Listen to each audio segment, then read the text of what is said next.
Marinero, the Sick Podcast. Wow. One day after I asked Montreal Canadiens general manager Marc Bergevin, Mark, seeing as your team is quarantining this week, are you more willing to make a trade? Are you working the phones more actively?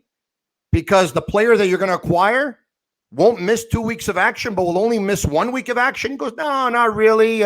Not working the phones more.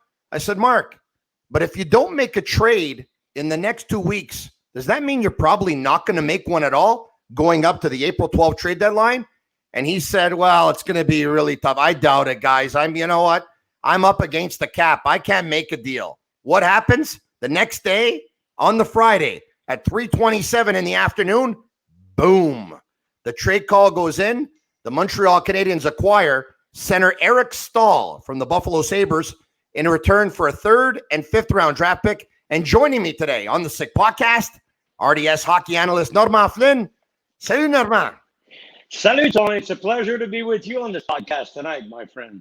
It's my pleasure, Normand. Normand, we've been talking about it for a while, acquiring a centerman with experience and acquiring a centerman who can win faceoffs. Eric Staal is 36 years old. He's had his better days. I get it. He has a ton of experience. He's a Stanley Cup champion. He's tough to play against. He's good in the faceoff circle. What did they have to lose?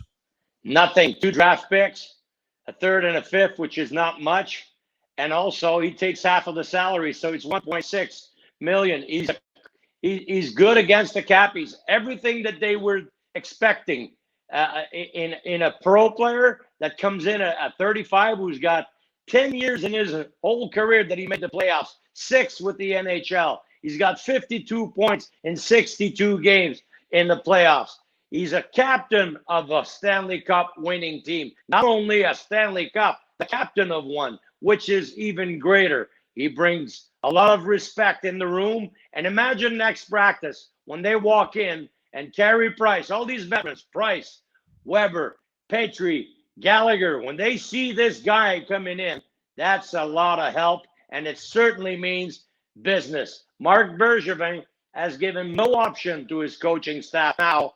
There is no excuses anymore. You guys have the team. They need to make the playoffs and to make a footprint in the playoffs. Hey, Normand, I know a lot of people are watching right now and a lot of people are listening to the Sick Podcast, and you can follow us on Facebook and Instagram at the Sick Podcast. Like it and share it with your friends. But, they're watching and they're saying, okay, on se calme, let's relax. The guy's 36 years old. But what I love about this is du grand Marc Bergevin. Why do I say that? He put everyone to sleep. He snuck up on everybody. I'm sure the Montreal Canadiens were not the only team that wanted Eric Staal, and he snuck up and he played like, you know what, I'm up against the cap. I can't, and boom. He played this one out to perfection. Yes, and not only that, there was a no movement clause on Eric Staal's contract. So he had to accept the team that he wanted to get to go to, and he probably knew that coming in here, he would be in front of a situation where he would be, if not the number 1 center, number 2 center. He has a role with this team. I think he likes the team that he's coming to play with, and he thinks that they have a shot at it. And that said, leaving the Buffalo Sabres, probably the most wonderful thing that happened to him this year, and joining a team that's got a big place for him. It was well announced by everybody that Montreal needed an experienced centerman. So he's coming to a place where he is desired, and he's going to get a chance to win another cup on another team where he's again a leader on the team. Leaving the Buffalo Sabres, he would have accepted to a trade to the Cobras de Villassal de la Paquelette, I think, and then leaving the Buffalo Sabres. But anyway, you did good to point it out that the Montreal Canadiens were not one of the teams that he had on his trade list, and he actually accepted the trade to the Canadiens. Yeah. You know what else I think happened here? Marc Bergevin took advantage of a real inexperienced general manager. He wanted to add a face-off guy. There was talk of Luke Glendening with the Detroit Red Wings, 31-year-old who's about 62 or 63% in the face-off circle, but he doesn't have the intangibles that Eric Staal has. He doesn't bring what Eric Staal can bring to the table. He doesn't have that baggage of experience. Marc Bergevin identified in Kevin Adams an inexperienced general manager with the Buffalo Sabres, Normand, and he pounced on him. And in my opinion, and I get it, Buffalo's got nothing to lose either. Don't get me wrong. But he took Kevin Adams to the cleaners here. And why do I say that? Very simply. The Canadiens are cap-tied. Eric Staal is a centerman who captained a Stanley Cup winning team, like you said, with experience. He was going to be in demand in between now and April 12th. The Montreal Canadiens have 2 second-round draft picks. They have 2 thirds. They have 2 fifths. In the end, Marc Bergevin traded a third, which was not his better third, a fifth, which was not his better fifth because he still retains Chicago's third and Ottawa's fifth. He's got Buffalo paying half the salary. He gets to hold on to his 2 second-round picks. I know Eric Staal is 36, so I'm not going to say that Buffalo got fleeced, but Buffalo could have done a lot better, and Marc Bergevin took Kevin Adams to the cleaners. Well, Kevin Adams right now situation, Tony, is probably this. The door is closed, and everybody's coming in to knock on that door and say, I want out.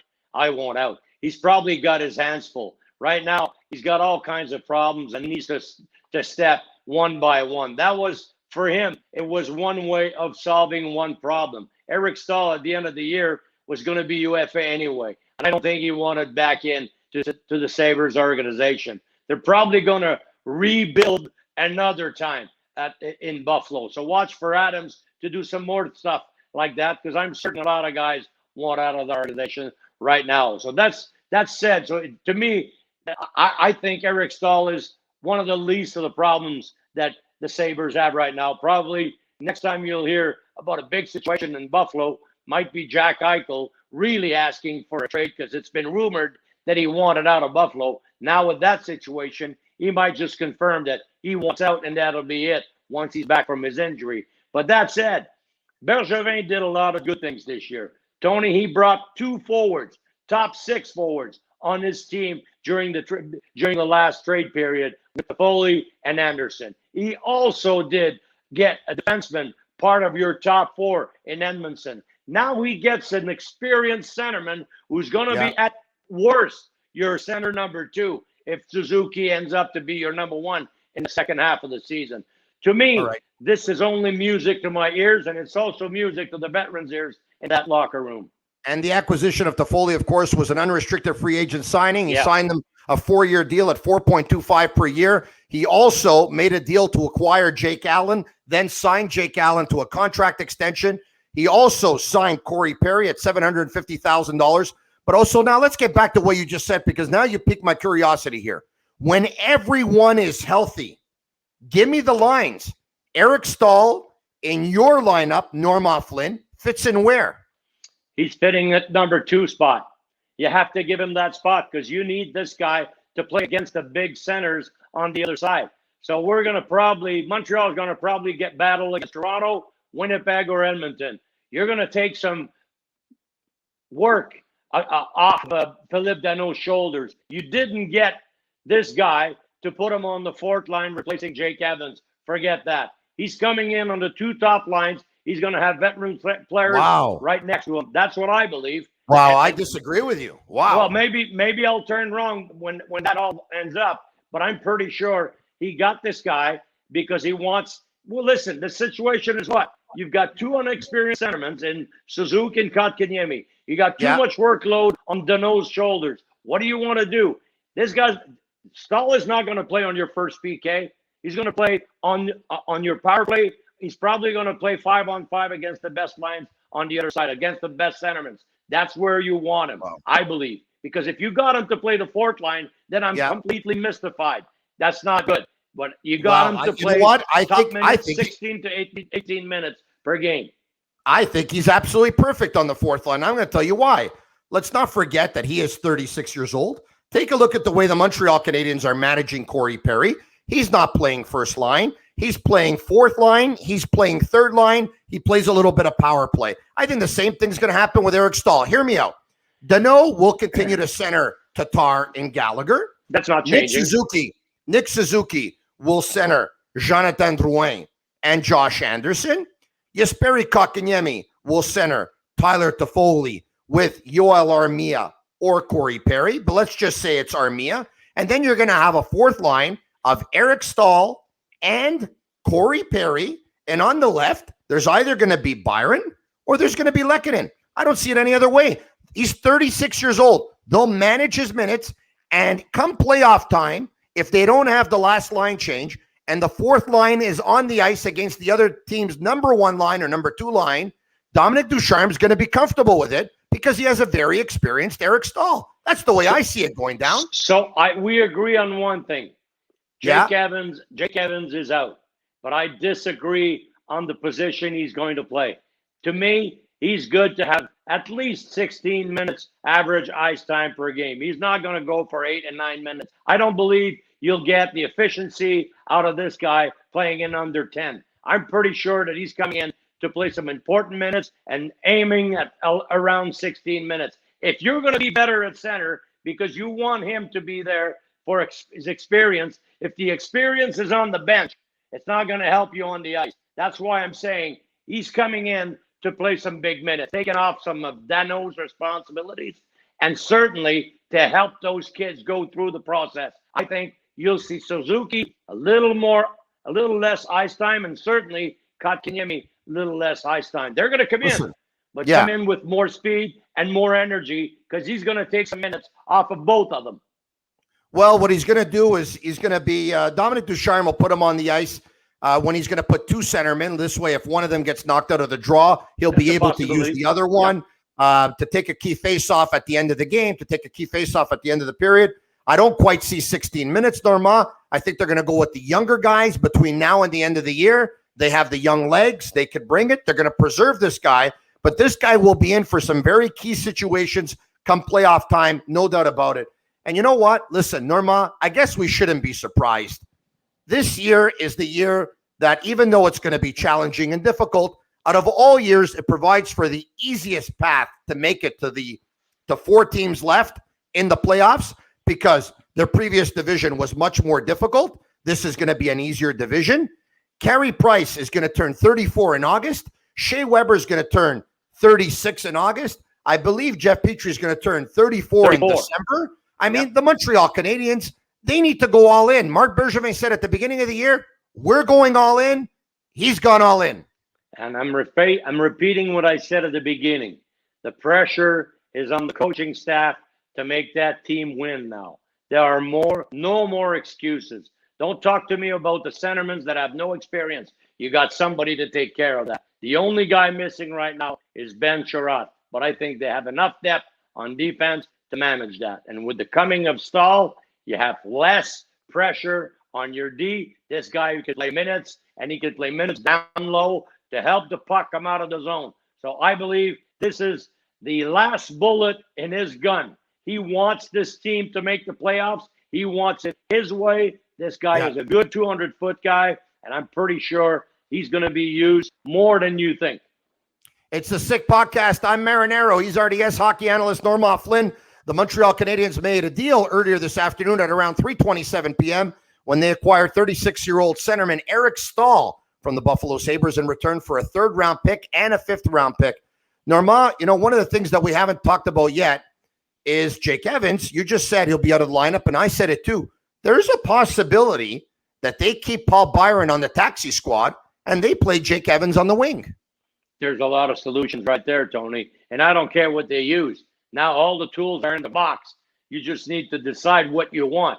And I believe that certain teams you want to play against, you know, you're going to bring in Byron. And some of the teams you're going to prefer to have Jake Evans because you need another centerman. But the thing is, everything is there now. Remember Corey Perry, beginning of the year? He was supposed to be a taxi guy. Well, right now he's a regular guy on this team. And if they ever put him on waivers, bye-bye, he's gone for sure. So he's made a place for himself on that team right now because of how he worked. So the guy that they just got is going to do the same thing. Find himself a place and be useful. As for Byron, I think everything you've seen since the beginning of the year is just going to continue for him. He just needs to create himself a place, but I'm pretty sure he's going to be identified now for the rest of the year as a fourth line winger. It's the Sick Podcast, and it's brought to you by MyBookie. Enter code SICKPICKS and get a 50% deposit bonus. Bet, win, get paid, and you can bet on their website at mybookie.ag. Norma, earlier on, you said something I thought was very important. You said Marc Bergevin had one card left to play in his hand, correct? That's what you said, right? One card left? There's one card left, yeah. No, 2 cards left. He used one today. He's got one left. What is it? You called his game earlier this afternoon. Oh, yeah, Caufield. Well, yeah, I mean, that's a solution from the inside. I don't call that another card. That card is going to be a mutual decision. First, the kid has to accept, and I think he already proved it, that he wanted to play NHL right now, and that's what he wants. Norma, if I can, for those watching, or just now and listening right now, who didn't have a chance to watch earlier this afternoon on RDS, the Wisconsin Badgers played a big tournament game. Unfortunately, they lost. Talk about the performance of Cole Caufield. Well, first we have to say that the Badgers were number 1 seed in the NCAA Division I this year. They started this is a 16 teams to make it to the Frozen Four. That was their first game. They were playing the Bemidji State University, and Bemidji State was not the best team in that regional division. They were 4th, so they were playing the first seed in Wisconsin. Wisconsin had the best power play. Wisconsin had the best numbers in their division this year, and Cole Caufield was exactly who he was, the best scorer in the NCAA this year, and probably the Hobey Baker winner this season in the NCAA. He scored 2 beautiful goals. Goal scorers goals. The puck doesn't stay on his stick. It's in the net as soon as he's got it. Well, the Badgers got beaten this day, and that's the only game they had to lose in order to end their season. You win 4, you win the Frozen Four. You lose 1, you're gone. And that's exactly what happened for the Badgers. The Badgers didn't get to their game, but Cole Caufield played his game. He played a real good game, solid defensively. Like I said, he scored 2 goals. Now, the future is what? He can play at the NHL level right now. Some say they're going to send him to Laval to start to see his pro career, but I can't wait to see that decision. That might be an interesting option also for the coaching staff coming in. The Montreal Canadiens make the playoffs this year. Let's say if they do. Is Cole Caufield with them come playoff time? If he is, it's because there's going to be a lack of production, and they're going to scratch a year off his contract, which is something that they don't want. And I think that this is the perfect year. You said it before. You can try a lot of things, and that would be something that I wouldn't miss trying. He has to throw everything at the team, talking about Bergevin, and that's another option. Of course, this kid can't play on a 4th line. He's not a 200-foot player, but he's got one skill that not a lot of hockey players have in the NHL, and that's scoring abilities. He can put the puck in the net from almost everywhere in the offensive zone. So if this guy is demanded to play at the NHL level, watch him fly. I'm pretty sure he's going to make an impact. Of course, he's small. Of course, he's unexperienced. But there's one thing he can do at any level. He proved it. He can put the puck in the net. Norma, let's revisit the lines that we gave a couple of minutes ago. You gave your lines. I gave my lines. Let's just say Cole Caufield is with the Montreal Canadiens. Not a big guy. Is it not a good decision to maybe insulate him with some size with an Eric Staal and a Corey Perry that I talked to you about? And maybe put Perry on the left and Cole Caufield on the right at that point. No, Caufield is absolutely good on the left side. He likes to come in on his right-hand shot on the left side, and he cuts to the middle. So I don't have a problem in seeing Caufield playing on the left side. He's only an option. Like I said, if they don't decide to play him this year, it's because offensively everything is going well. But if their power play is lacking scoring, he probably could be a solution. Yes, they're going to have to scratch a year off his contract, which is not always a good idea. But who cares, like you say? And like I said, you have to throw everything out there this year. They've already started to do that. Now, why stop? This is the other option, like you said. I didn't consider it because it's from within the box. Okay? So let's see what happens with the team till then. But he's certainly going to come in now as a pro player. Where is he going to fit? I don't know. I can't tell you. My crystal ball can't tell me right now. But there's one thing I know. He's a shooter, and he could put the puck in the net. Norma, all the teams that you coached over the years, Quebec Major Junior Hockey League. Were you ever? Did you ever have enough with too many scores, or would you welcome them? You never have You didn't enough have of enough them. scores. You never had enough of them. Never. Yeah. Never you have enough of good players. Never you have enough of good goaltending. Never you have enough of good defense. You need players to win games, and that's the only way to do it. And players have to play together. And these guys coming in, especially Staal, he's bringing something that they need. Veteran presence, a captain, another leader to set aside with Weber, Price, and Petrie and Gallagher, and make a plan to win in the playoffs. That's who they needed, and that's who they got. I think it's a great acquisition by Mark Bergevin.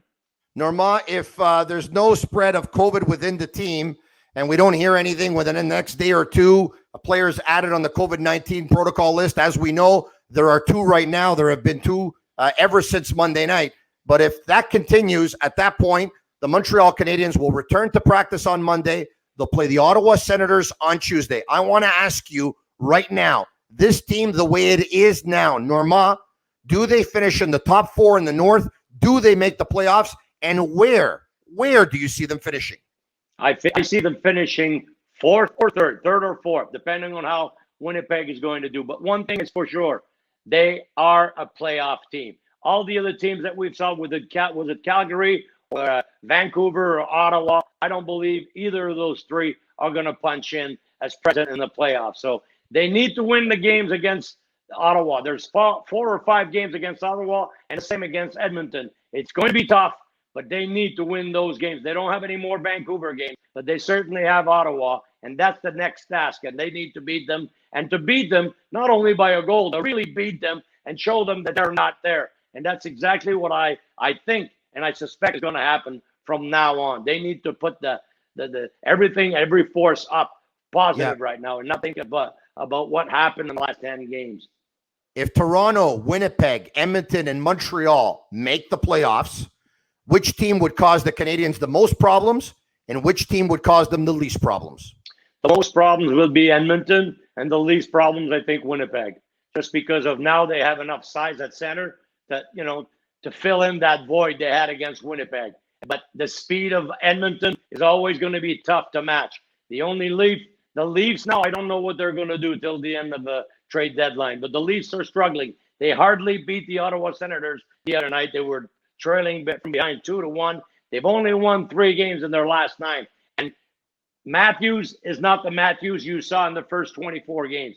He's been injured to his wrist. He missed a couple of games for that. Wow. And he has been in the last 13 games, seven times he hasn't put the puck in the net or had an assist. He didn't put anything on the board. So it's rare because in the first 24 games, only once.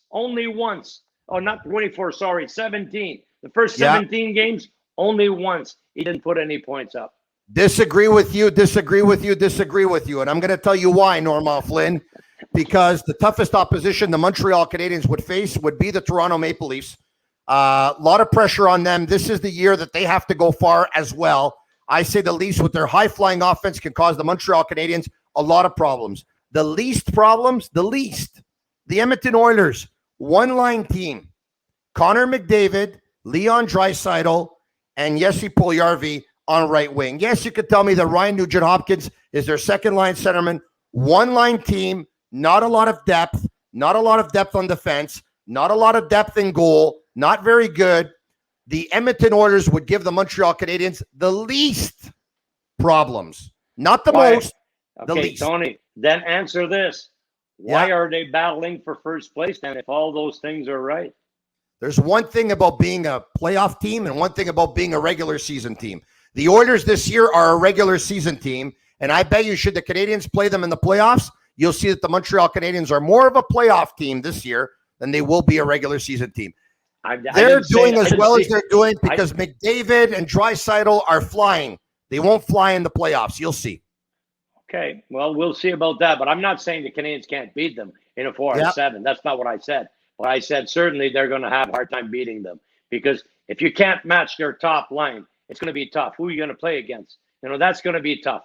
I don't think Staal can match the speed of McDavid and Draisaitl. They have nobody on defense to do that except Petrie. So it's going to be on Carey Price's hands. That team is going to be on Carey Price's hands.